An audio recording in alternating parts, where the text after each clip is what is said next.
அருட்பெருஞ்சோதி அருட்பெருஞ்சோதி தனிப்பெரும் கருணை அருட்பெருஞ்சோதி. எல்லா உயிர்களும் இன்புற்று வாழ்க, வள்ளல் மலரடி வாழ்க வாழ்க, கொல்லா வருதம் புகழை எல்லாம் ஓங்குக, நல்லோர் நினைத்த நலம் பெறுக, நன்றி நினைத்த எல்லோரும் வாழ்க இசைந்து.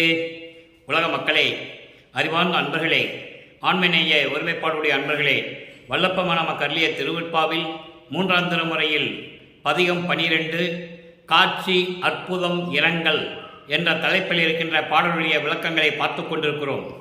காட்சி அற்புதம் இரங்கல் மொத்தம் 10 பாடல்களை கொண்டது. ஒவ்வொரு பாடலிலும் இறைவனை எப்படி வர்ணிக்கிறார் நமது பிள்ளை பெருமான் அவர்கள் என்பதையும், அதன் பிறகு இறைவன் வருவாரா வரமாட்டாரா என்று ஒரு குறத்தி பெண்ணிடம் குறி கேட்பதையும் இதெல்லாம் நாம் ஏற்கனவே பார்த்து விட்டோம். இன்று இந்த பாடலிலே ஒவ்வொரு பாடலிலும் இறைவன் வந்து எப்படியெல்லாம் காட்சி கொடுக்கிறார், அதன் பிறகு எப்படி மறைந்து விடுகிறார், எந்த அருளையும் கொடுக்கவில்லை, வருகிறார், காட்சி தருகிறார், பின்பு மறைந்து விடுகிறார். இந்த நிலையில் 10 பாடல்களை நமக்கு அருளியிருக்கிறார்கள். ஏனென்றால் தியாகராஜ பெருமான் சமயங்களும் மதங்களும் மார்க்கங்களும் சூழ்ந்திருந்த காலகட்டங்களில் திருவெற்றியூரில் இருந்து கொண்டிருக்கிறார். நமது பிள்ளை பெருமான் அவர்களும் இந்த மண்ணுலகை வருவிக்க உற்று 9 ஆண்டுகள் வரையிலும் தான் யார் என்ற தெரியாத நிலையில் இருந்து கொண்டிருக்கிறார்.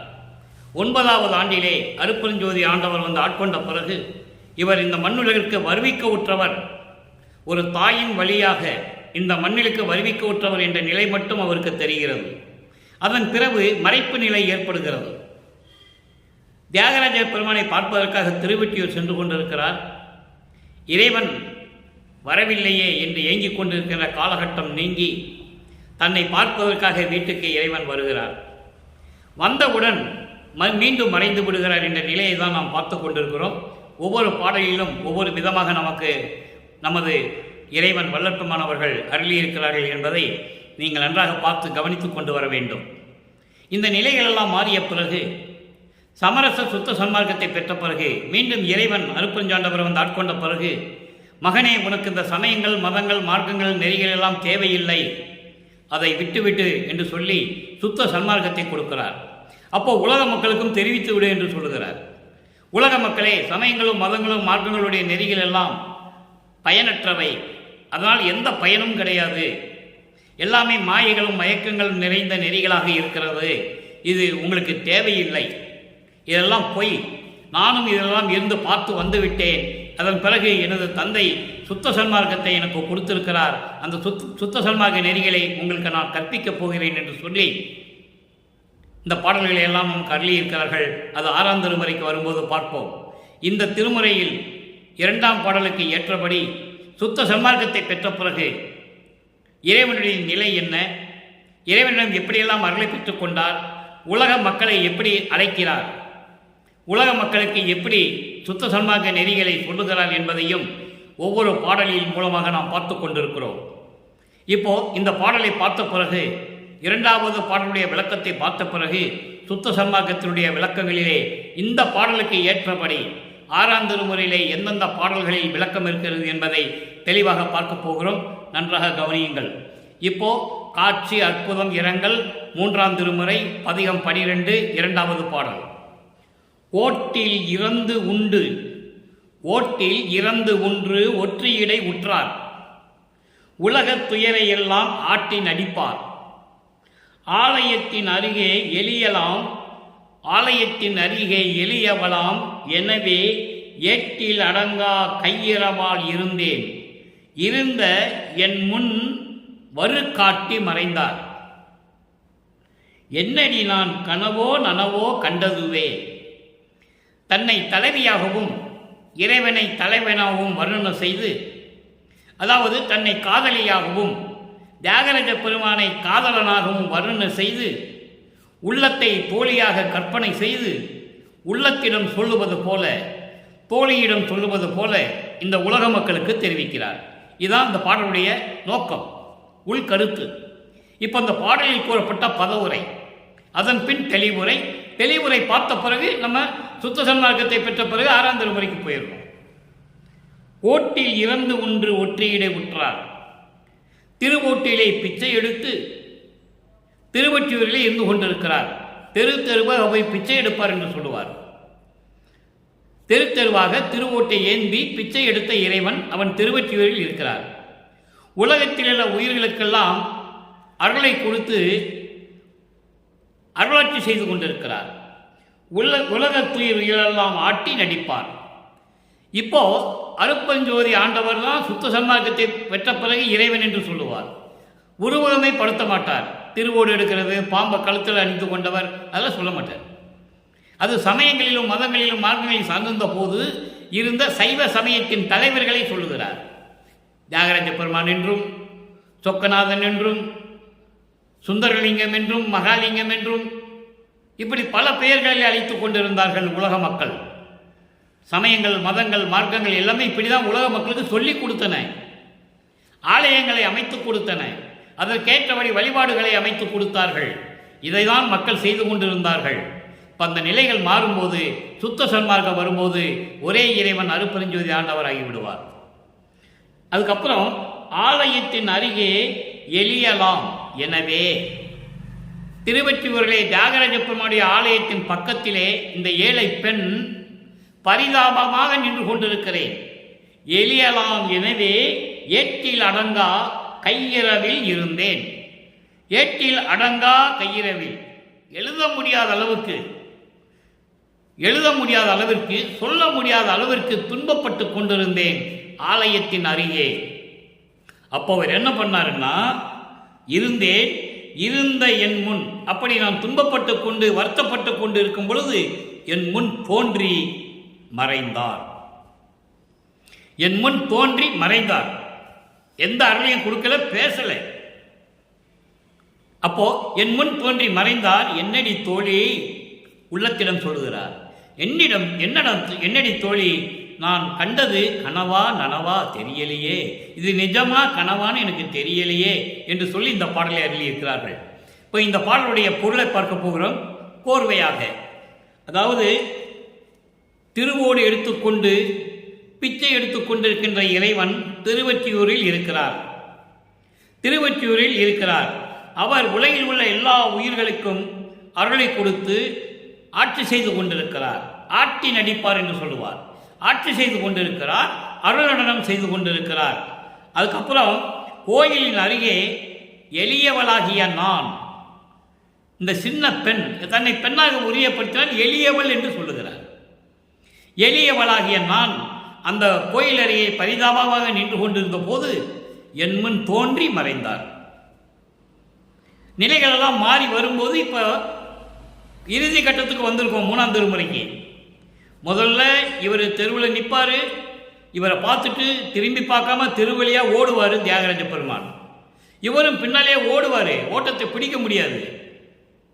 நில்லுன்னு சொன்னால் கூட நிற்க மாட்டார். நீ பெரிய எடுத்து பிள்ளைப்பா, உங்ககிட்ட நான் நிற்க முடியாது, பேச முடியாது, இன்னும் காலங்கள் இருக்குதுன்னு சொல்லிட்டு ஓடிக்கிட்டே இருப்பார். அப்புறம் நாரையும் கிளியும் தூதி அனுப்புவார். அதுக்கும் பலன் இருக்காது. அதுக்கப்புறம் மனக்குமுறலை ஒரு குறத்தி பெண்ணிடம் போய் குறி கேட்பது போல பாடலை சொல்லியிருந்தால் அதை நம்ம பார்த்து விட்டோம். குறி ஆராய்ச்சி இதுக்கு முன் பதிகத்தில் நம்ம பார்த்தோம், 11 பாடலில் பார்த்தோம். இப்போ நிலை மாறுகிறது. அப்போ தோன்றுகிறார், காட்சி கொடுக்கிறார், மறைந்து விடுகிறார். அப்படி ஆலயத்தின் அருகே இந்த எளியவள் நின்று கொண்டிருந்த போது, துன்பப்பட்டு கொண்டிருந்த போது, ஏட்டில் அடங்காத துன்பம், அதாவது எழுத முடியாது, சொல்ல முடியாது, எழுத முடியாது, அந்த அளவுக்கு நான் துன்பப்பட்டு கொண்டிருந்த போது என் முன் தோன்றி மறைந்தார். என்னடி தோழி, நான் பார்த்தது கனவா நனவா என்று கூட எனக்கு தெரியவில்லை என்று சொல்லி இந்த பாடலை நமக்கு அறிவிக்கிறார்கள். இதன் மூலம் உலக மக்களுக்கு என்ன தெரிவிக்கிறார்? உலக மக்களே, நான் திருவொற்றியூரிலே கோயிலில் அருகே நின்றிருந்த போது, திருவொற்றியூரிலே மண்டை அதாவது திருவோட்டிலே பிச்சை எடுத்து கொண்டிருந்த இறைவன், உலக உயிர்கள் எல்லாம் காத்து கொண்டிருக்கின்ற இறைவன், நான் திருவொற்றியூர் கோயிலில் அருகே நின்றிருந்த போது காட்சி கொடுத்தார், மறைந்து விட்டார். எதுவும் பேசவில்லை, எந்த அருளையும் கொடுக்கவில்லை. உலக மக்களே, என் நிலையை பார்த்தீர்களா, என்னுடைய பரிதாப நிலையை என்று சொல்லி உலக மக்களுக்கு இறைவனை தெரிவிக்கிறார். அப்போ அவருக்கு இறைவன் என்று தெரியாது. நல்லா புரிஞ்சுக்கணும் நீங்க. அப்போ அவர் இறைவன் என்று அவருக்கே தெரியாது. ஏன்னா அருப்பெருஞ்சோதி ஆண்டவர் தன் மகனை இந்த உலகிற்கு வருவிக்க உற்று திருவிளையாடல் செய்து கொண்டிருக்கிறார். சமயங்களிலும் மதங்களிலும் மார்க்கங்களிலும் ஈடுபட செய்து அந்த நெறிகளை பின்பற்ற செய்து ஈடுபட்டு இந்த மாதிரி திருவிளையாடல் செய்து கொண்டிருக்கிறார். ஏன்னா பின்னால் இதெல்லாம் பொய்ன்னு சொல்லணும், அவர் வாயாலேயே அவர் சொல்ல வைக்கணும். இதான் கான்செப்ட், நல்லா புரிஞ்சுக்கணும். நீங்கள் இவர் ஏதோ பிறந்தார் வந்தார் போன மாதிரிலாம் பேசக்கூடாது. வள்ளல் பெருமானே அவருக்கு வயது கிடையாது, அவருக்கு பிறப்பு இறப்பு கிடையாது. எல்லா யுகத்திலையும் பிரபஞ்சம் தோன்றிய காலத்திலிருந்து இருந்து கொண்டிருப்பவர். அருட்பெருஞ்சோதி ஆண்டவரிடம் பக்கத்திலேயே பாடலில் இருக்கு, யாரும் மறுக்க முடியாது. உலக மக்களுக்கு சொல்லலை, அதுதான் வேதனையான விஷயம். எல்லாத்தையும் பேசுனாங்க. இந்த 200 வருஷமா வள்ளல் பெருமானை பற்றி யாரும் பேசலை, பொதுப்படையாக பேசினாங்க. அதில் எந்த பிரயோஜனம் கிடையாது. அவருடைய இறைநிலையை கடவுள் நிலையை யாரும் சொல்லலையே. அவரே சொல்றார் என்ன கடவுளாயிட்டேன்னு. எவ்வளவு பெரிய நிகழ்ச்சி பாருங்க. சும்மா இருந்த மனிதர்கள் எல்லாம் பகவான் என்று சொன்னார்கள், மகரிஷி என்று சொன்னார்கள், அடியார்கள் என்று சொன்னார்கள். மனிதனாக பிறந்து மனிதனாக இறந்தவர்கள். இவர் இறைவனால் இறைவனாகவே வருவிக்க உற்றவர் என்பதை நான் இங்கே பதிவு செய்ய கடமைப்பட்டிருக்கிறேன். யாரும் மறுக்க முடியாது. இறைவனாகவே வருவிக்க உற்றவர். இறைவன் வருவிக்க உற்றேன், அருளை பெற்றேன் என்று சொல்லுவார். ஆக அப்படிப்பட்ட இறைவன் இப்போ உலக மக்களுக்கு சொல்லிட்டார். உலக மக்களே, நான் தியாகராஜ பெருமான திருவொற்றியூரில் பார்க்க போகிறேன். தெருவழியாக ஓடுறாரு என்னை பார்த்துட்டு. நானும் நாரையும் கிளிகளையும் தூது அனுப்பி பார்த்தேன், ஒன்றும் நடக்கலை. ஒரு குறைச்ச பெண்ணு கூட குறி கட்டு பார்த்துட்டேன், வருவாரா வரமாட்டாரன்னு. ஒரு பிரயோஜனம் இல்லை. அங்கே தான் குறி ஓடாதே. அருட்பெருஞ்சாண்டவர் தான் தடுக்கிறாரே. திருவிளையாடலிருந்து விட்டு இருக்கிறது. அதுக்கப்புறம் இப்போ இந்த பதியத்தில் சொல்கிறாரே, உலக மக்களே, நான் எளியவனாகிய நான் ஒன்றும் தெரியாமல் துன்பப்பட்டு கொண்டு மனவேதனைப்பட்டு கொண்டு திருவொற்றியூர் கோயிலிலே நின்று கொண்டிருக்கிறேன். எனக்கு காட்சி கொடுக்கிறார். உலக மக்களே, மறைந்து விட்டார். எந்த அருளையும் கொடுக்கவில்லை. உலக மக்களே, நான் படுகின்ற துன்பம் துயரங்கள் எல்லாம் உங்களுக்கு நான் தெரிவித்து விட்டேன் உலக மக்களே என்று சொல்லி அந்த நிலையில் இருக்கும்போது அந்த காலகட்டத்தில் உலக மக்களுக்கு தெரிவிக்கிறார். அதே இறைவன் வள்ளல் பெருமானவர்கள் சுத்த சன்மார்க்கத்தை பெற்ற பிறகு, தன் தந்தையிடமிருந்து அருளை பெற்ற பிறகு, தன் தந்தை அருட்பெருஞ்சோதி ஆண்டவர் என்றும் இந்த பிரபஞ்சத்திற்கே ஒரே கடவுள் என்றும் ஆதியும் அந்தமெல்லாம் தோன்றிய இறைவன் என்றும் சமயங்களையும் மதங்களையும் மார்க்கங்களையும் கடந்தவன் என்றும் இந்த பாடல்களிலே நமக்கு தெரிவித்திருக்கிறார். நன்றாக கவனித்து வாருங்கள். 6ஆம் திருமுறை பதிகம் 40 கண்கொள்ளா காட்சி. 2வது பாடல்.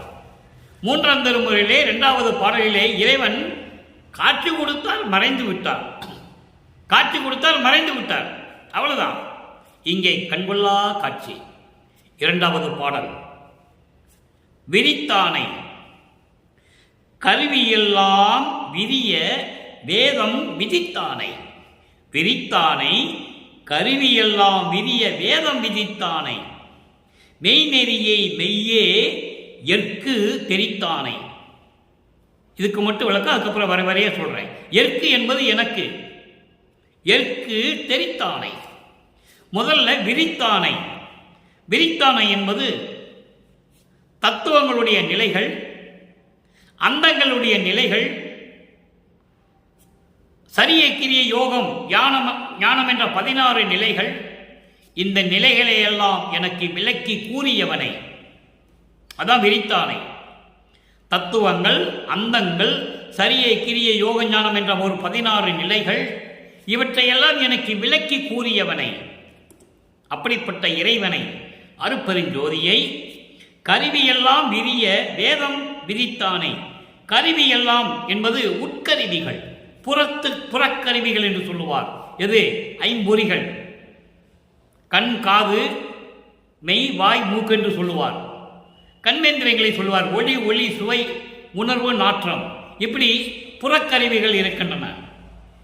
அந்த கரணங்கள் அது வேறு. இப்படி உட்கருவிகள், அதுதான் தத்துவிகள் என்று சொல்லுவார்.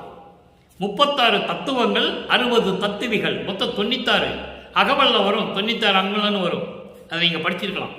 அப்போ இந்த உட்கருவிகளை எல்லாம் விளக்கி வேதம் விதித்தானை. வேதங்களை படைத்தவனை. வேதங்களை படைத்தது யாரு? அருட்பெருஞ்சோதி. அந்த வேதங்களை படைத்து அதை ஏற்றுக்கொள் என்று சொல்லி கொடுத்து பிரம்மனிடம் கொடுத்தது யாரு? அருட்பெருஞ்சோதி. பிரம்மனை படைத்தது யாரு? அருட்பெருஞ்சோதி ஆண்டவர். படைக்கும் தொழிலை பிரம்மனுக்கு கொடுத்தது யாரு? அருட்பெருஞ்சோதி ஆண்டவர். அதுக்கேற்றவன உலகத்தை கொடுத்தது யாரு? அருட்பெருஞ்சோதி ஆண்டவர். அகவலிலே வரும் சிருட்டி தலைவரை, சிருட்டி அண்டங்களை அருள் திறன் வகுத்த அருட்பெருஞ்சோதி. இப்படி 5 தலைவர்களையும் படைத்து, 5 தொழிலையும் படைத்து, 5 உலகங்களையும் படைத்து அருளை கொடுத்தது அருட்பெருஞ்சோதி ஆண்டவர் என்பதை இங்கே நான் பதிவு செய்ய கடமைப்பட்டிருக்கிறேன். அதோடு மட்டுமல்ல, வேதம் விதித்தானை, வேதங்களை படைத்தவனை, அப்படிப்பட்ட இறைவனை மெய்நெறியை மெய்யே ஏற்கு தெரித்தானை. சமரச சுத்த சன்மார்க்க நெறி தான் மெய்நெறி. இதெல்லாம் பொய் நெறி என்று சொல்லுவார், புன்னெறி என்று சொல்லுவார், துன்மார்க்க நெறி என்று சொல்லுவார், பாடல்களிலே உண்டு. அப்படி சமரச சுத்த சன்மார்க்க நெறியே உண்மையானது, அதுதான் மெய்யே, அதுதான் உண்மையானது என்று எனக்கு சொல்லிக் கொடுத்தவனை, கற்றுக் கொடுத்தவனை, தெரித்தானை, தெரிவித்தவனை, நடம் பொதுவில் செய்கின்றானை, அங்கே திருவொற்றியூரில் இருக்கின்ற இறைவன் என்று சொல்லுவார். தியாகராஜ பெருமானை சமயங்களும் மதங்களும் மார்க்கங்களும் சூழ்ந்திருந்த காலகட்டங்களில் அப்படி அந்த நிலையில் இருக்கும்போது அதை தெரிவிப்பார். அப்போ அதான் அவருக்கு தெரியும். நல்லா புரிஞ்சுக்கணும் நீங்க. ஏன்னா இறைவனுடைய திருவிளையாடல் நடந்துகிட்டு இருக்கு, மறைப்பு நிலை இருக்கு. சுத்த சன்மார்க்கத்தை பெற்றவர் என்ன சொல்றாரு? பொது நடம் பொதுவில் செய்கின்றானை. பொது என்றால் சத்தியஞான சபை. வடலூரில் இருக்கின்ற சத்தியஞான சபையிலே அருள் நடனம் செய்து கொண்டிருக்கின்ற இறைவனை, அருட்பெருஞ்சோதியை, சிறியனுக்கு அருள் ஒளியால் சிறந்த பட்டம் தரித்தானை. இங்கே சிறியன் என்பது அவருடைய மகன். சிறியன் என்ன சின்ன பிள்ளைலாம் கிடையாது, மகன் என்று பொருள். இந்த மகனுக்கு அருள் ஒளியால், அருட்பெருஞ்சோதியின் ஒளியால் எனக்கு சிறந்த பட்டம் கொடுத்தவனை, இவன்தான் என் மகன், இவன்தான் இந்த பிரபஞ்சத்தை ஆளப்போகிறான் என்று இந்த பிரபஞ்சத்திற்கு கூறிய இறைவனை, எனது தந்தையை, அருட்பெருஞ்சோதியை, தானே நானாகி என்றும் தலைத்தானை, இறைவனை என்னுடன் கலந்து நானாகி. அப்படின்னா என்ன அர்த்தம்? நானும் இறைவன் என்று சொல்லுகிறார்.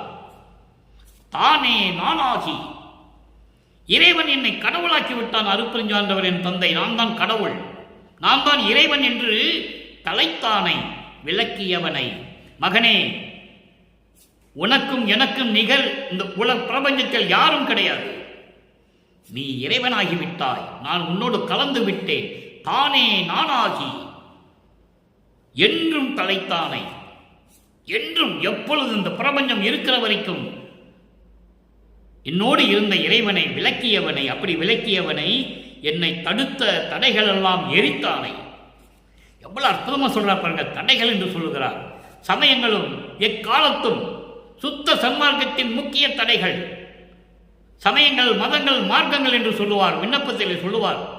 எல்லாமுடைய அருட்பெருஞ்சோதி அற்புத கடவுளே, இது தொடங்கி எக்காலத்தும் சுத்த சன்மார்க்கத்தின் முக்கிய தடைகளாகிய சமயங்கள், மதங்கள், மார்க்கங்கள் என்பவற்றின் ஆசார சங்கற்ப விகற்பங்களும், அதைதான் இங்கே சொல்றாரு. அப்படிப்பட்ட தடைகளை எல்லாம் எரித்து சாம்பலாக்கியவனை. எப்படி சொல்ற பாருங்க, சாம்பலாக்கிட்டாராம். சமயங்களும் மதங்களும் மார்க்கங்களும் எல்லாம் சாம்பலாக்கியாச்சு இறைவன்.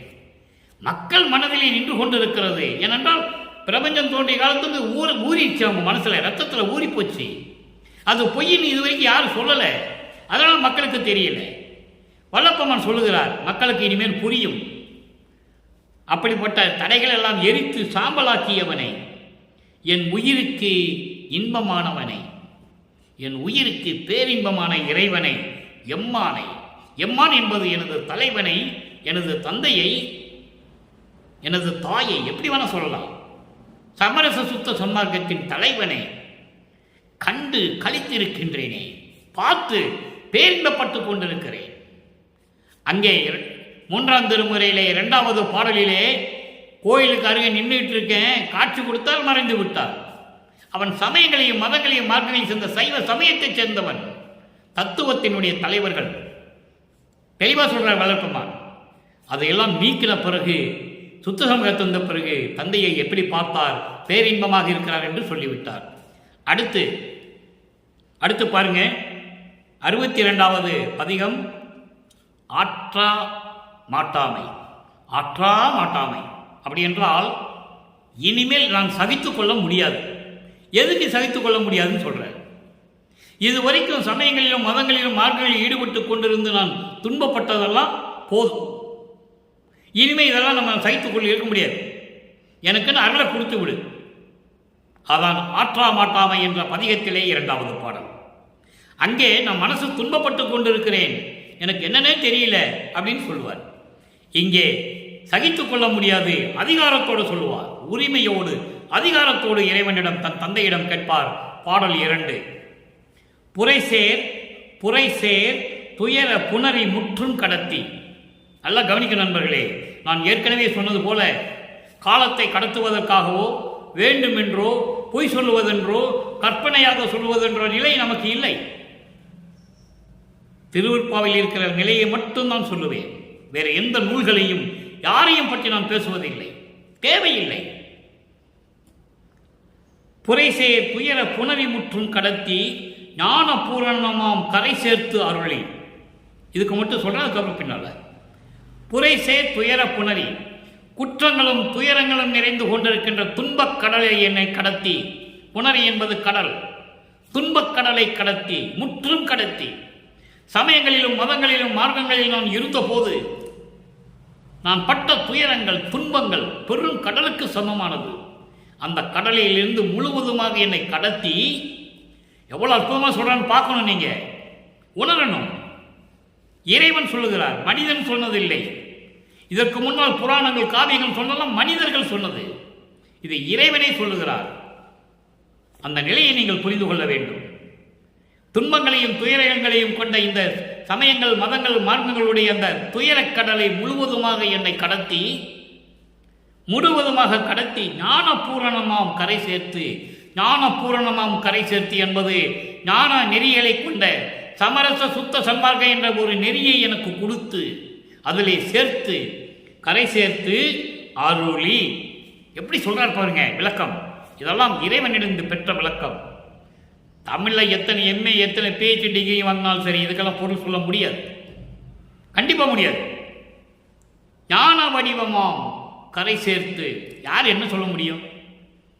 ஞான வடிவம் என்பது சமரச சுத்த சன்மார்க்க நெறிகளை எனக்கு கொடுத்து அந்த கரையை சேர்த்து எனக்கு அருளி இன்னமுத கடலை குடிப்பித்து இடல் வேண்டும். இன்னமுத கடல், எல்லா அருளையும் கொடுத்து அமுதக்கடல் அது செயலாற்றும்படி எல்லா செயல்களையும் எனக்கு கொடுத்து குடிக்க வைத்து குடிப்பித்தல் வேண்டும். எனக்கு நீ குடிக்க வைக்கணும், ஊட்டணும் என்று சொல்லுவார். அருளமுதம் அருத்தி என்று சொல்லுவார். அருளமுதம் அருத்தி என்பது அருளமத்தை ஊட்டுகிறது, குடிக்கிட்டு போறதில்லை. மகனுக்கு ஊட்டி விட வேண்டும், மகனுக்கு குடிக்க கொடுக்க வேண்டும். அதான் இங்கே சொல்றது, குடிப்பித்திடல் வேண்டும்.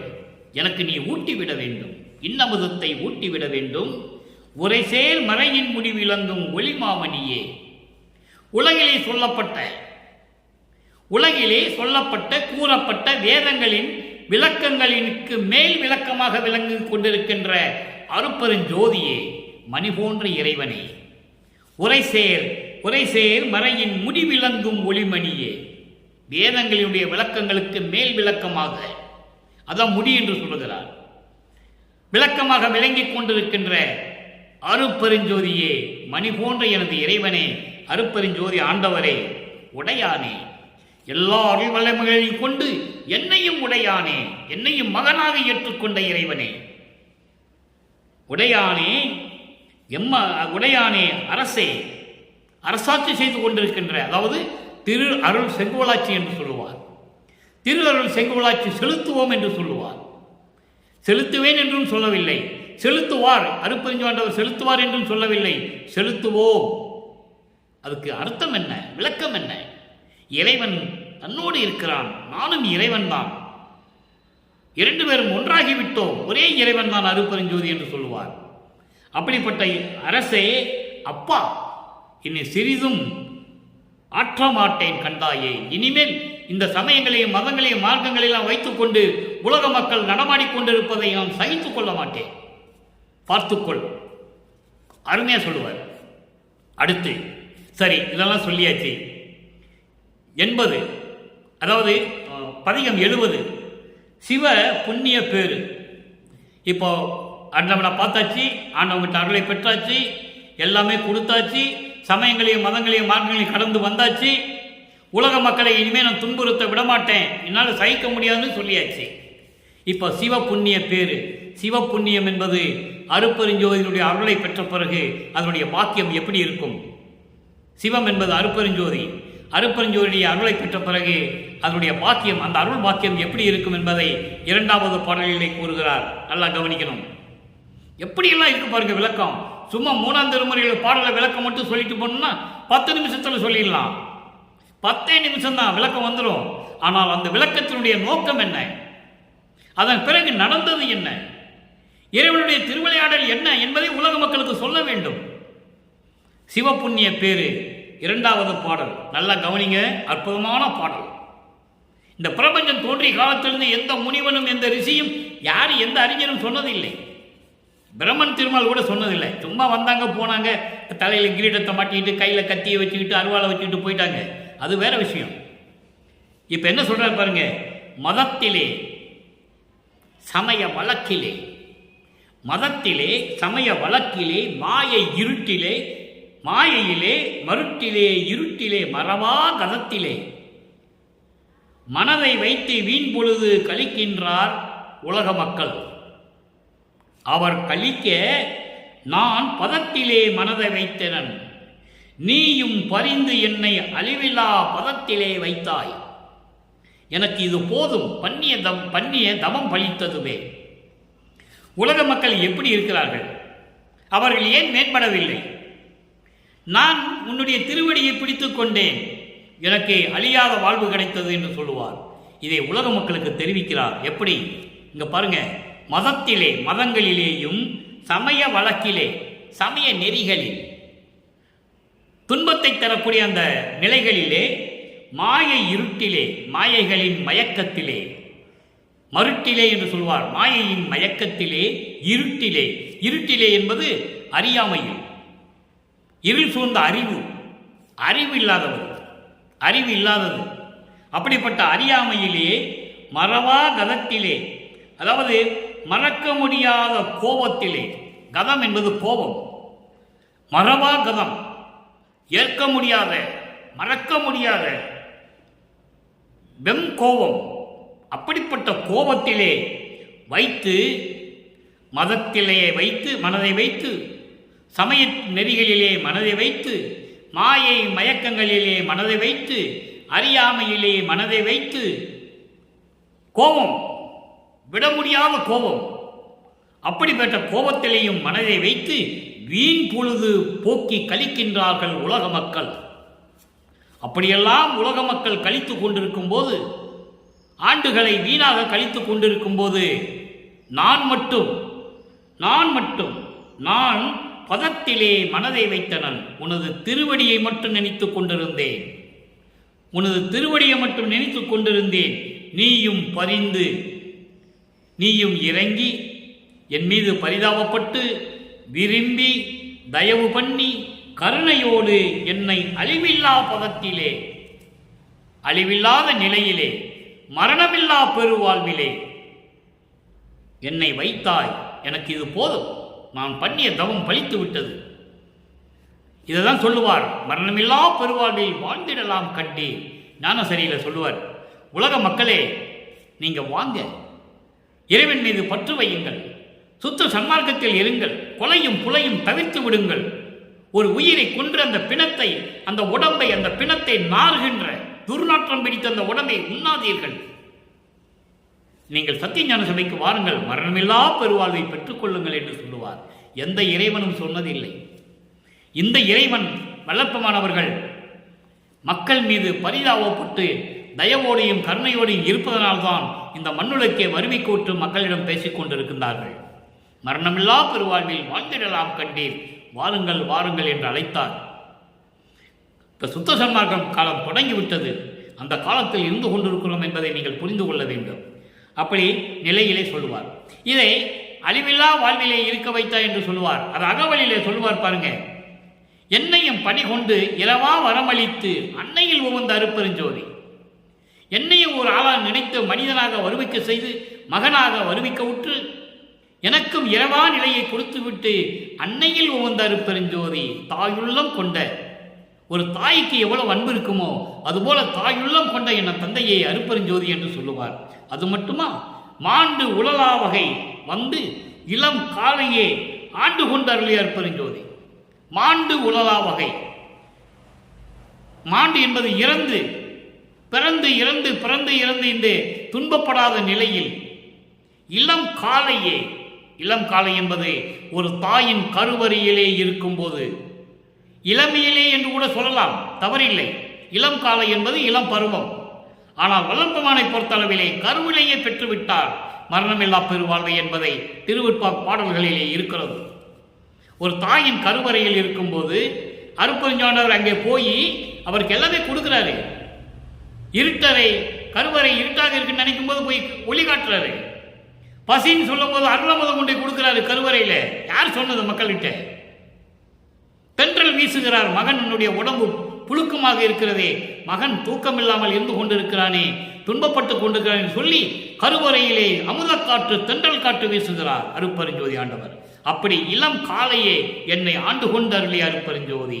ஒரு தாயின் கருவறையிலே இருக்கும் போதே எனக்கு எல்லாமே ஆண்டு அருளிய அருட்பெருஞ்சோதி என்று சொல்லுவார். அடுத்து அற்புதமான பதிகம் 104வது பதிகம், உலகிற்கு உய்வகை கூறல். உலகிற்கு உய்வகை கூறல், உலக மக்களுக்கு எப்படி மேம்படைய வேண்டும் என்று சொல்லுகிறார், உபதேசம் பண்ணுகிறார். இறைவனே மக்களிடம் சொல்லுகிறார். சும்மா வந்துட்டு போன மாதிரியெல்லாம் போகல. அவரு மறையில போய் ஓடி போகல. சொல்லுவாங்க, உலகியல்ல சொல்லிட்டு இருக்காங்க. போனாரும் மறைஞ்சிட்டாரு, இருப்பாரு, திடீர்னு எங்கேயா காணாம போயிடுவாரு. இப்படிதான் உங்களுக்கு விளக்கம் கிடைத்ததை தவிர இறைவன் சிவஞான வெளியில் இருக்கின்ற வல்லற்பெருமான் என்று யாரும் சொல்லல மக்கள்கிட்ட. ஒரு நொடியில் கடந்து விடுவார். நினைத்தால் அங்கே இருப்பார், நினைத்தால் அங்கிருந்து இங்கே வந்துடுவார். என்ன யாரையுமே காணோம், என்ன காணோம், ராமலிங்கத்தை காணோம், எங்கே போனாருன்னு தெரியல, யாராவது புலம்பிக்கிட்டு இருந்தாங்கன்னா உடனே வந்துடுவார். இவங்க என்ன சொல்லுவாங்க, எங்கேயாவது போயிருப்பார், எந்த ஊருக்காவது போயிருப்பார், எங்கேயாவது தெருவில் நின்றுட்டு இருந்திருப்பார், எங்கேயாவது திண்ணையில் படுத்து இருந்திருப்பார், இப்போ வந்திருக்காருன்னு நினச்சிக்குவாங்க. அதை தான் மக்கள்கிட்ட சொன்னாங்க. தப்பாக சொல்லிட்டாங்க, வேற ஒன்றும் இல்லை. தப்பாக சொல்லிட்டாங்க. அவர் காணாமல் போனார்னா எங்கே போனார்னு யாருக்கு அறிவுக்கு வழங்கலை. அவர் சிவஞானியில் வெளியிருக்காரு. சொல்கிறார் பாட்டில், நான் சாகா கல்வியை படிச்சுக்கிட்டு இருந்தேங்கன்றார். எங்கள் அப்பாட்ட நான் சாகா கல்வியை படிச்சுக்கிட்டு இருந்தேன்னு சொல்லுவார். அப்போது இந்த பிரம்ம தேவர்கள் இந்திரங்கள்லாம் வந்து கோபத்தோடு நின்றுக்கிட்டு இருந்தாங்க. நமக்கு கிடைக்காத சாகா கல்வி இவனுக்கு சொல்லி கொடுத்துட்டு இருக்காருன்னு சொல்லி எல்லாம் பார்த்துட்டு இருக்காங்கன்னு சொல்கிறாரு. இதெல்லாம் யார் மக்களுக்கு சொன்னது? பாட்டில் இருக்கு. மக்களுக்கு தெரியப்படுத்த வேண்டும் என்பதற்காகத்தானே திருவருட்பாவை அருளினார்கள். யார் சொன்னது மக்கள்கிட்ட? ஒரு ஆள் கூட சொல்லலை. இப்போ பாருங்க, உலகிற்கு உய்வகை கூறல் 2வது பாடல். அங்கே சமயங்கள்ல இருக்கும்போது 2வது பாடலில் என்னன்னு பார்த்தோம்ல, ஒன்றும் இல்லை. அங்கே இங்கே என்ன கிடைக்குதுன்னு பாருங்க. ஆறாமல் அவியாமல், ஆறாமல் அவியாமல் அடைந்த கோபத்தி அடர்வுற உலகிடை அஞ்சாது திருவீர். உலக மக்களை பார்த்து சொல்றாரு. உலக மக்களே, அதாவது ஆறாமல் அணையாமலும் அவியாமல் புகையாமலும் அடைந்த கோபத்தீ இருக்குதே. தீ எப்படி இருக்கும்? ஒரு தீ கொழுந்து விட்டு எரியுது. தீ ஆறல, புகையும் அடங்கலைன்னா அப்படி என்ன அர்த்தம்? தீ இருந்துக்கிட்டே இருக்குன்னு அர்த்தம். தண்ணி ஊற்றுனா அணையும், இல்லை புகை வராமல் இருந்தால் அணைஞ்சு போச்சுன்னு நம்ம தெரிஞ்சுக்கலாம். அணைஞ்சு போச்சு புகையில அப்படின்னா தீ எரியலைன்னு அர்த்தம். இது அணையவும் இல்லை, புகையவும் இல்லை, கொழுந்து விட்டு எரியுது. எது? கோபத்தீ. எப்படி சொல்றாரு பாருங்க. அப்போ சினத்தை அடக்க வேண்டும் என்று சொல்லுவார். அணுத்தனையும் சினம் காமம் அடையாமை வேண்டும். இந்த இதுக்கெல்லாம் நம்ம விளக்கம் பார்த்துட்டோம். சுத்த சன்மார்க்க வேண்டுகோள் இருக்கு, 10வது பாட்டில் இருக்கு, 2வது வரி. அருளானான் வேண்டுதல் கேட்டு அருள்கள் வேண்டும், அணுத்துணையும் சினம் காமம் அடையாமை வேண்டும். அப்ப அந்த கோபமும் காமமும் தான் மனிதனை கெடுக்கக்கூடியது. அப்படிப்பட்ட கோபத்தை அணையாமலும் புகையாமலும் அப்படின்னு சொன்னா கொழுந்து விட்டு எறிவது. புரியுதா உங்களுக்கு? அணையாமல் புகையாமல் என்றால் கொழுந்து விட்டு எறிவது. அப்படி கொழுந்து விட்டு எரியக்கூடிய கோபத்தையே வச்சுக்கிட்டு, மனசில் வச்சுக்கிட்டு, கோபத்தை வச்சுக்கிட்டு நீங்க உலகத்திலே கொஞ்சம் கூட பயப்படாமல் உலகிலே திரிந்து கொண்டிருக்கிறீர்கள். உலக மக்களே, மாறாமல் மனம் சென்ற வழி சென்று திகைப்பீர். மனம் அலைபயக்கூடியது, குரங்கு மாதிரி தாவி போயிட்டே இருக்கும். அந்த மனத்தை அடக்க வேண்டும். அந்த மனத்தை அடக்காமல் மனம் போனபடியே சென்று மனம் சென்ற வழி சென்று என்று சொல்லுகிறார். அதான் மனம் போனபடியே, மனத்தை அடக்குவதில்லை, மனம் போனபடி அந்த வழியை சென்று திகைத்துக் கொண்டிருக்கிறீர்கள். உலக மக்களே, மனத்தை அடக்குங்கள், கோபத்தை அடக்குங்கள் என்று சொல்லுகிறார். வழித்துறை காண்கிலே பழிபடும்படிக்கே, உன் மீது பழி வர்ற வரைக்கும் நீங்க தெரிஞ்சுக்கிட்டே இருக்கிறீங்க. அதுக்கான தீர்க்க வேண்டிய வழி உங்களுக்கு தெரியல. அதுக்கு என்ன அர்த்தம்? சமயங்களிலும் மதங்களிலும் மார்க்கங்களிலும் பற்றுக்கொண்டு கோபத்தை கையிலே எடுத்துக்கொண்டு மனம் போனபடி திரிந்து கொண்டிருக்கிறீர்கள், கொஞ்சம் கூட பயப்படாமல். அதை எப்படி தீர்க்க வேண்டும் வழி உங்களுக்கு தெரியவில்லை. தீர்க்க வேண்டிய ஒரே வழி சமரச சுத்த சன்மார்க்க சத்திய நெறிகளை கடைபிடிக்க வேண்டும். அதை கடைபிடிச்சுட்டா கோபம் போயிடும், காமம் போயிடும், எல்லாமே போயிடும், மாயைகள் போயிடும், மயக்கங்கள் போயிடும், நீங்கள் சந்தோஷமாக வாழலாம் என்று சொல்லுகிறார். அடுத்து பாருங்க, நாராத மலர் போலும் வாழ்கின்றேன். நாராத மனம், நாராத என்றால் மனம், நாறுகின்றது என்றால் துர்நாற்றம். நல்லா புரிஞ்சுக்கணும். நாறுகின்றது, நாரும் மனம் என்றால் துர்நாற்றம். நாராத மனம் என்றால் மனம் இல்லாத ஒரு மலர் மனமோடு இருக்கும். நாராத மனம் என்றால் மனம் இல்லாத மலர் போல வாழ்கின்றேன். துன்பப்பட்டு கொண்டிருக்கிறீர்கள் என்று சொல்லுகிறார். ஒரு மலர் வாடிவிட்டால் அந்த மலர் எப்படி என்னும், அதான் பலன் இல்லை, பலன் இல்லாமல் போய்விடும். அதுபோல நீங்கள் துன்பப்பட்டு துயரப்பட்டு கொண்டு சமயங்களிலும் மதங்களிலும் மார்க்கங்களிலும் பற்று கொண்டு நீங்கள் தெரிந்து கொண்டிருக்கிறீர்கள். மூப்பு நரை திரை மரணத்துக்கு என் செய்ய கடவீர் சொல்லிட்டாரா? வயது மூப்பு வருது, மரணம் வருது, நரை வருது, வயதாகுது, இதுக்கெல்லாம் வந்துட்டா நீங்க என்ன பண்ணுவீங்கன்னு கேட்கிறார். அப்போ சுத்த சன்மார்க்கத்தில் இருங்கன்னு சொல்ற. ஏறாமல் வீணிலே இறங்குகின்றீரே. ஏறாமல் என்பது ஒரு நல்ல நிலை, வாழ்க்கையிலே உய்யும்படி மேம்படையும்படி ஒரு நிலை இருக்கிறது, சமரச சுத்த சன்மார்க்க நிலை. அது பெற்றுக்கொள்ளாமல் இறங்கி கொண்டிருக்கிறீர்களே, கீழ்நிலையில் இருந்து கொண்டிருக்கிறீர்கள். சமயங்களையும் மதங்களையும் மார்க்கங்களையும் வைத்துக்கொண்டு கீழ்நிலையில் இருந்து கொண்டிருக்கிறீர்கள். எத்தனை கொள்கின்றீர்? நீங்க எதை தான் நினைச்சிட்டு இருக்கீங்க? உலக மக்களை பித்து உலகிறே என்று சொல்கிறார். பைத்தியம் பிடித்துக் கொண்டு அறியாமையில் இருந்து கொண்டிருக்கிற உலக மக்களே, இப்படியெல்லாம் இருந்து கொண்டிருக்கிறீர்களே, எது துணை என்று நீங்கள் நினைத்துக் கொண்டிருக்கிறீர்கள்? சமரச சுத்த சன்மார்க்கம் துணை, அருப்பெருஞ்சோதி ஆண்டவரை துணை என்று நீங்கள் இருங்கள் என்று சொல்லி உலக மக்களுக்கு சொல்லுகிறார். இறுதியாக ஒரே ஒரு விளக்கம் நண்பர்களே. 147வது பதியம், அனுபவ மாலை 2வது பாடல். அங்க தோழியிடம் என்ன சொல்லுவாரு? இது கனவான் நனவான் தெரியல தோழி, வந்தாரு, நாங்க நின்றுட்டு இருந்தேன், கோயிலில் நின்றுட்டு இருந்தேன், காட்சி கொடுத்தாரு, மறைஞ்சிட்டாரு. நான் கணக்கில் அடங்காத துன்பத்தை அனுபவித்துக் கொண்டிருக்கிறேன் தோழியே என்று சொல்லுவார். இங்கே அதே தலைவி தோழியிடம் சுத்த சன்மார்க்கத்தை பெற்ற பிறகு இறைவனுடைய நிலையையும் இவருடைய நிலையையும் எப்படி சொல்லுகிறார்? உலக மக்களுக்கு தெரியப்படுத்த வேண்டியது நமது கடமை, இந்த வள்ளலார் ஊழியனுடைய கடமை. அதற்காகவே இறைவன் என்னை ஆட்கொண்டவர். இங்க பாருங்க, கண் உறங்கேன் உறங்கினும் என் கணவரோடு கலக்கும் கனவே கண்டு. பார்த்தீங்களா? அங்க கனவுல நனவுலையும் பார்க்கலன்னு சொல்லுவாரு. கனவே கண்டு உள்ள மகிழ்வேன். இறைவன் நான் உறங்க மாட்டேன், ஆக தூங்க மாட்டேன் என்பதை சொல்லுகிறார். தூங்காமல் இருக்கணும்தான் இறைவன்.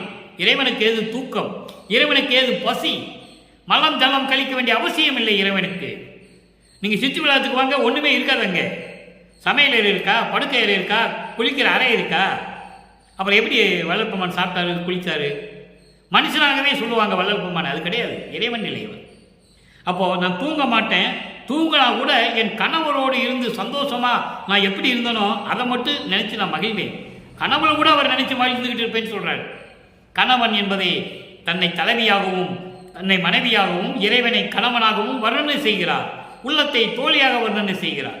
அதனால் நான் உறங்க மாட்டேன், உறங்கினாலும் கூட எனது தந்தை இறைவனை நினைத்து கொண்டே இருப்பேன். கனவு ஒன்றோ நனவும், கனவுல மட்டுமல்ல நிஜத்திலும் நான் அதாவது முழிப்பு நிலை என்று சொல்லுவார்.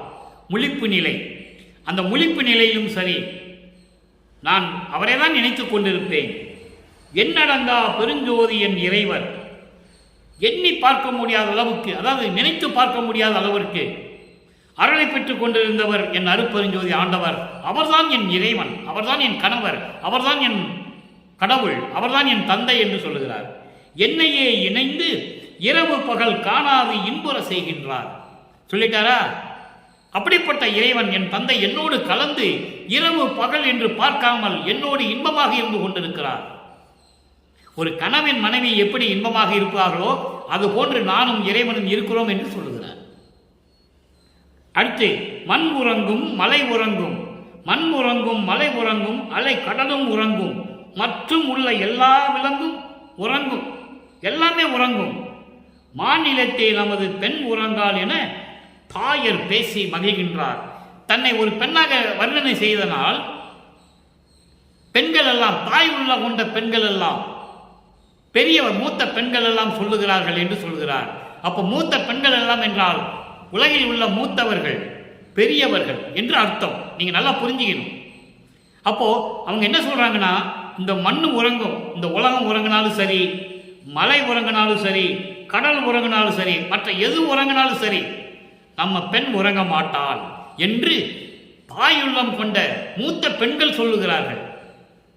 அதுக்கு என்னன்னா, உலக மக்கள் சொல்லுகிறார்கள், மலை உறங்கும், மண்ணு உறங்கும், கடல் உறங்கும், எல்லாமே உறங்கும், ஆனால் நமது இறைவன் வல்லற்பெருமான் உறங்க மாட்டார் என்று சொல்லி பெரியவர்கள் சொல்லுகிறார்கள், அறிஞர்கள் சொல்லுகிறார்கள், முத்தர்கள், முனிவர்கள், தேவர்கள் எல்லாமே சொல்லுகிறார்கள் என்று சொல்லுகிறார். அதான் பொருள். இதான் சுத்த சன்மார்க்க விளக்கம். நூல் விளக்கம்னா இதான். மூத்த பெண்கள் எல்லாம் சொல்றாங்க, இதெல்லாம் அப்படி சொல்லிட்டு போயிடலாம். அப்படி இல்லை. மூத்த பெண்கள் என்றால் மூத்தவர்கள், அறிஞர்கள், பெரியவர்கள், மண்ணுலகிலே விண்ணுலகிலே தேவர்கள் எல்லாருமே சொல்றாங்க, இப்படிப்பட்ட ஒரு அருளை பெற்றவர், அருட்பெருஞ்சோதி ஆண்டவருடைய அருளை பெற்றவர் இவர்தான் என்று எல்லாருமே சொல்லி மகிழ்கின்றார்கள். அதே நேரத்தில் பெண்கள் எல்லாம் கூசுகின்றனர். இளம் பெண்கள், இளம் பெண்கள் என்பது சமரச சுத்த சன்மார்க்கத்தை தெரியாதவர்கள். அந்த மக்கள் எல்லாம் வெட்கப்படுகிறார்கள். நாம் தெரியாமல் விட்டுவிட்டோமே என்று சொல்லி வெட்கப்படுகிறார்கள். அதோடு மட்டுமல்ல, பெருதவம் செய்யலரே, அவங்களாம் தவம்லாம் செய்யலை. தவம் செய்யாதவர்கள், இறைவனை பற்றி தெரியாதவர்கள், சுத்த சன்மார்க்கத்தை பற்றி தெரியாதவர்கள் எல்லாம் வெட்கப்பட்டு கொண்டிருக்கிறார்கள். எப்படி என்றால், உலகில் மண்ணுலகில் இருக்கின்ற பெரியவர்கள், மூத்தவர்கள், அறிஞர்கள் எல்லாம், தேவர்களே, விண்ணுலகில் தேவர்கள் எல்லாம் என்னை பார்த்து மகிழ்ந்து கொண்டிருக்கிறார்கள். அதுதான் அதன் கொடிய பொருள். நல்லா புரிஞ்சுக்கணும். நீங்க இது இறைவனுடைய அருள் இருந்தால்தான் இந்த விளக்கத்தை கூற முடியும், உறுதியாகவும் தெளிவாகவும் கூற முடியும். மூத்தவர்கள் எல்லாம் என்னை வாழ்த்தி கொண்டிருக்கிறார்கள், விண்ணுலகிலே இருக்கின்ற மக்கள் எல்லாம், தேவர்கள் எல்லாம் என்னை வாழ்த்தி கொண்டிருக்கிறார்கள். மண்ணுலகிலே சுத்த சன்மார்க்கத்தை பற்றி தெரியாதவர்கள், தவம் செய்யாதவர்கள், தவம் என்றால் இறைவனை பற்றி பேசாதவர்கள், நினைக்காதவர்கள், அருட்பெருஞ்சோதியை பற்றி நினைக்காதவர்கள் எல்லாம் உள்ளம் நாணும்படி வெட்கப்படுகிறார்கள். இப்படிப்பட்ட நிலையை தெரியாமல் விட்டுவிட்டோமே என்று வெட்கப்படுகிறார்கள். தோழி உள்ளத்திடம் சொல்லுவது போல உலக மக்களுக்கு தெரிவித்து விட்டார். எனவே இறைவனுடைய நிலையையும் அவருடைய மகன் வல்லற்பமானவர்கள் பெற்ற இறை நிலையையும் தெளிவாக சொல்லியிருக்கிறார் உலக மக்களுக்காக. எனவே நீங்கள் அருட்பெருஞ்சோதி என்று சொன்னாலே வல்லற்பெருமான் கடவுள் என்றுதான் பொருள். வல்லற்பெருமான் என்று சொன்னாலே அருட்பெருஞ்சோதி தான், ஒரே கடவுள் தான். அருட்பெருஞ்சோதி ஆண்டவர் இஸ் ஈக்குவல் டு வல்லற்பெருமானவர்கள் என்பதை சொல்லி இந்த வள்ளலார் ஊழியன் நிறைவு செய்யலாம் என்று நினைக்கிறேன். என நேரம் கடந்து கொண்டிருக்கிறது. எனவே உலக மக்களே, நீங்களும் அப்படிப்பட்ட இறைவனை வணங்கி, அருட்பெருஞ்சோதி என்று சொன்னாலும் வள்ளற்பெருமான் என்று சொன்னாலும் இரண்டும் ஒன்றுதான், ஒரே தெய்வம்தான், ஒரே கடவுள் அருட்பெருஞ்சோதி ஆண்டவர். நீங்கள் எப்படி வேணாலும் அழைத்துக் கொள்ளலாம். வள்ளற்பெருமான் என்றும் அழைக்கலாம், அருட்பெருஞ்சோதி ஆண்டவர் என்றும் அழைக்கலாம், தவறு இல்லை. முழுமையாக இரண்டு பேருமே கடவுளாக நினைத்து கொண்டு சுத்த சன்மார்க்க நெறியில் இருந்து கொண்டு கொலையும் புலையும் தவிர்த்து மண்ணகல் விளக்கிலே தீபமேற்றி அருட்பெருஞ்சோதி அருட்பெருஞ்சோதி தனிப்பெருங்கண்ணை அருட்பெருஞ்சோதி மகாமந்திரத்தை உச்சரித்து வழிபட்டு இறைவனுடைய அருளையும் செல்வங்களை எல்லாம் பெற்றுக்கொண்டு இந்த வையகத்திலே நீங்கள் வாழ்வாங்க வாழ வேண்டும் என்று இறைவனுடைய அருளாலும் ஆசியாலும் கேட்டுக்கொண்டு இந்த வள்ளலார் ஊழியன் விடைபெறுகிறேன். மீண்டும் நாளை சந்திப்போம். நன்றி, வணக்கம். அருட்பெருஞ்சோதி அருட்பெருஞ்சோதி தனிப்பெரும் கருணை அருட்பெருஞ்சோதி.